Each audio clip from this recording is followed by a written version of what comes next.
I'm at the farm show today here at the Department of Ag with Russell Redding, the Secretary of Ag. And it's great to see you. Yeah, thank you for having me. Congratulations, welcome, thank you. Yeah, I'm excited to be here. Russell, what is your favorite part about the farm show? You know, there's a lot of sort of pieces to that, right? But it's most important for me, I think, just to welcome people who are in the business of ag. Yeah. Make those connections between producers who have little knowledge of, but after they're here, appreciate what that business is about.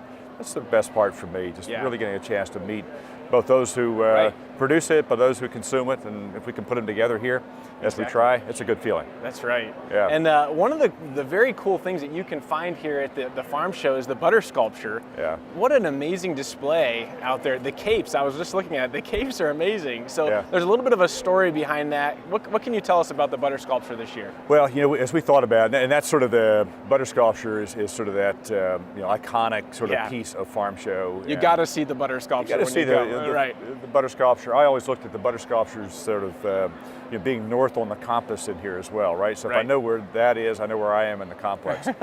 But this year's approach was we've had the challenge in dairy. Yeah. And we could talk about historical figures and the monumental events of history that butter sculptures of the past have tried to capture. We said we could do that. But what's really important now is just making a very simple connection between what we produce in the state, who's represented in the butter case, how do we present dairy. And the presentation was they're just you normal people, right? They're nurses and veterans and football players and moms and dads, and but you drink this milk and you've got this power. That's right. That's the cape. So that's what we tried to do, and I think it came across really nice. It's a great story. Yeah.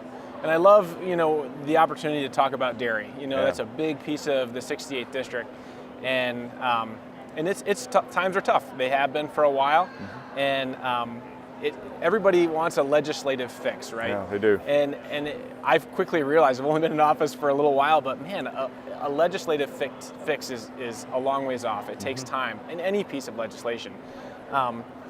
But really, talking about the importance of dairy in our lives and the consumption of dairy products is so important. What can you tell folks in the 68th district, about the importance of dairy in our diet? Well, I think it's foundational.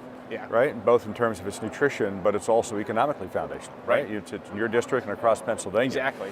But we have to raise the awareness of everyday consumers making a connection between who's producing it, how they consume that, where did the milk come from in this case, right? Is it from Pennsylvania? Does it carry a Pennsylvania preferred label? Exactly. Does it have a code 42 on it? I mean, how do I know that if I'm making that purchase at home, that there's actually some connection to my local economy? Yeah. Choosing PA Dairy has been our campaign, and choosing PA Dairy, and it's that simple. Ask for it, look for it. We know in the state that there's milk that flows in and out. It's a liquid product, right? Right. It's an amazing sort of market. We like to move stuff out, move stuff in, but if we do, you still have the power as a consumer to ask the question, right? And make a really conscious decision of your purchase for Pennsylvania dairy. You said something at an event that we were at that really struck me. You asked the group of folks in the room, how many of you today are consuming more milk or drinking more milk today than you did 5 years ago? And it was like radio silent. We were surprised, both of us. So here we have an industry that's struggling and consumers that are just choosing other options that frankly are likely not as healthy, nearly as healthy as milk.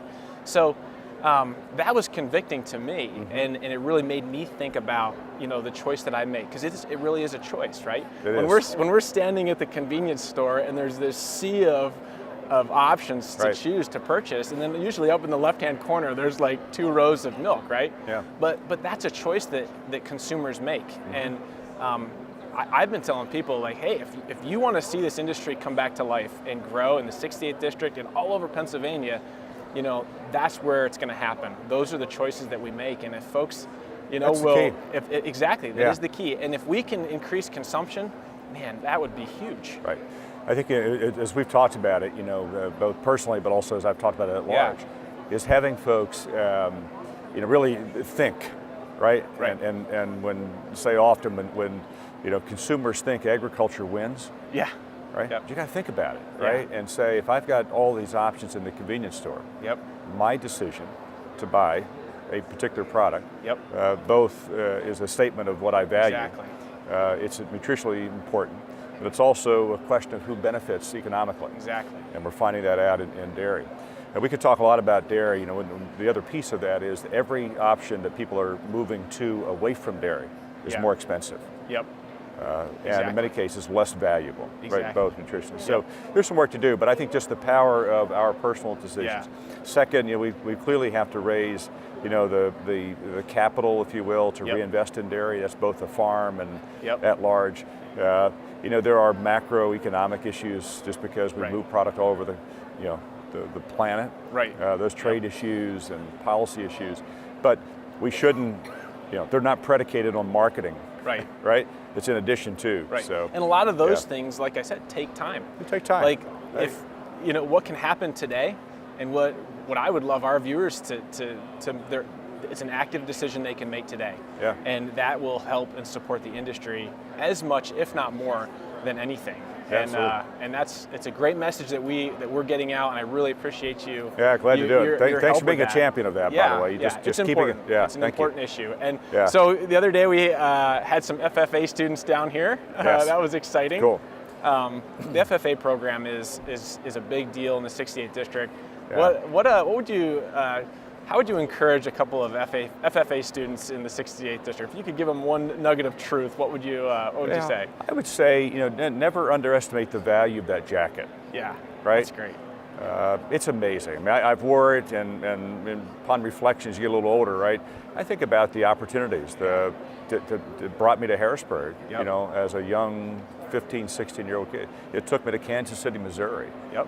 It took me places where I would never go, Yeah. right?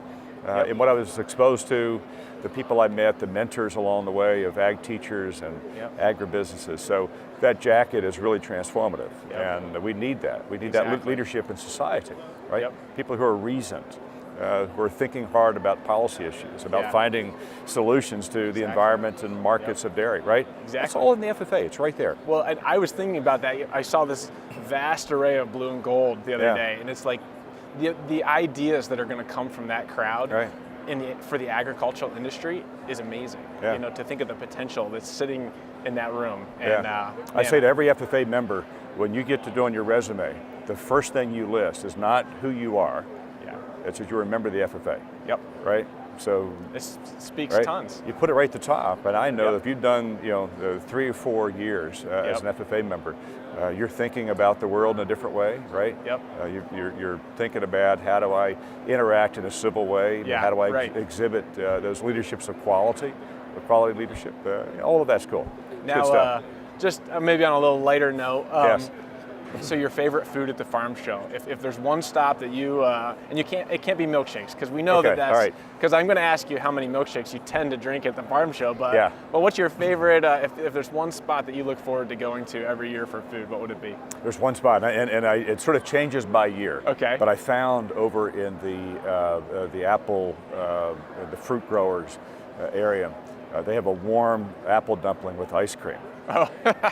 Nice. And it's both a nice breakfast food, it's a lunch food, right? It's really comforting. And I love it. Adams County apples, I am not sure. I'm sure they're Pennsylvania for sure. That's right. Preferred Adams County. That's right. Good stuff. Yeah. Yep. And how many milkshakes in a typical farm show week? Yeah. So the dairy industry says you should have 3 servings of dairy a day. Mine just happens to be milkshakes. All milkshakes? All milkshakes. All week, right? That's great. All good stuff. Yep. Yeah. Well, we appreciate your time and what you're doing for the industry. It's a partnership, I think. That's right. Thank you.